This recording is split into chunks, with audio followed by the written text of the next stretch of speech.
భారతదేశం మొత్తంలో కూడా దాదాపు 8500 మగ్గాల పైచిలకు ఉండేటటువంటి most unique place Bhoodan Pochampally అని చెప్పి నేను బలంగా విశ్వసిస్తూ ఉన్నాను.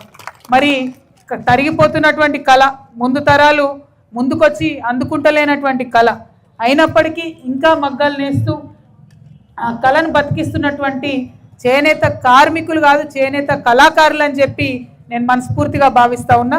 మరి ఇంతమంది ఇక్కడ పోచంపల్లిలో ఉన్నారు కాబట్టి వారి సమస్యల్ని ప్రత్యేకంగా గుర్తించాల్సినటువంటి అవసరం ఉన్నది. తెలంగాణ వచ్చిన తర్వాత అనేక కార్యక్రమాలు జరిగినాయి. ముఖ్యంగా ఏదైతే నూలు సబ్సిడీ గురించి మాట్లాడుకోవడం జరిగిందో అది అందించడం జరిగింది.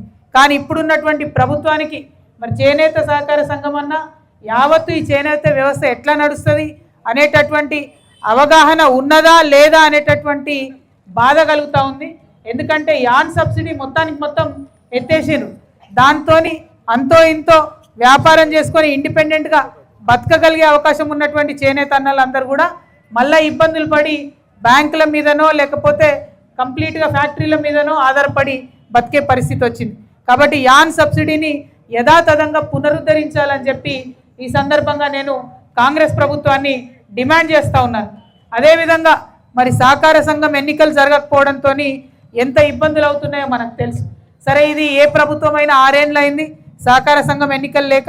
త్వరితగతిన సహకార సంఘం ఎన్నికలు పెట్టే విధంగా నా వంతుగా నేను కృషి చేస్తానని కూడా మీ అందరికీ తెలియజేస్తూ ఉన్నాను.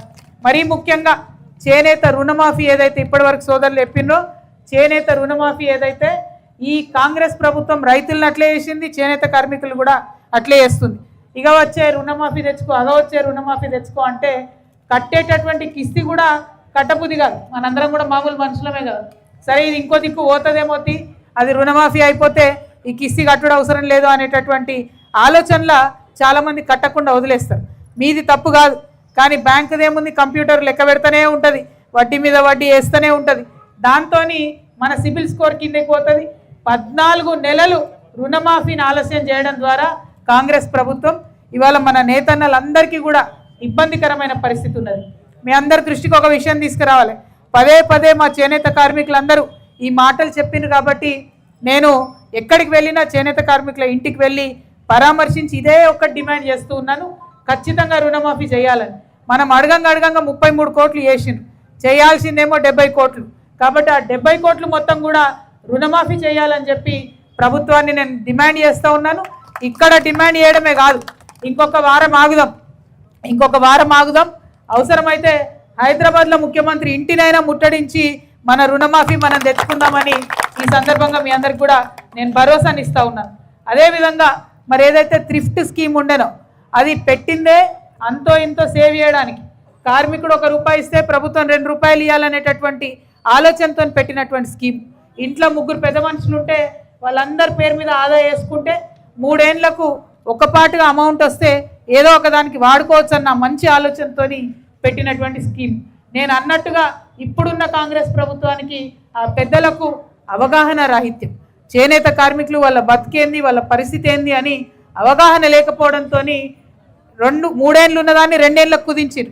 అంటే అమౌంట్ అక్కడ తగ్గించారు. అదేవిధంగా 3 ఉంటే 2కి వేసిర్రు, అక్కడ తగ్గించారు. దానివల్ల మనకు సగానికి సగం అమౌంట్ కట్ అయ్యేటటువంటి పరిస్థితి ఉన్నది. మరి ఇట్లా మన దగ్గర కోత పెట్టి చేనేత కార్మికుల దగ్గర, రైతుల దగ్గర, పేదవాళ్ళ దగ్గర కోత పెట్టి ఏం మిగుల్చుకుంటుంది ఈ ప్రభుత్వం అన్నది అర్థం కానటువంటి పరిస్థితి ఉన్నది.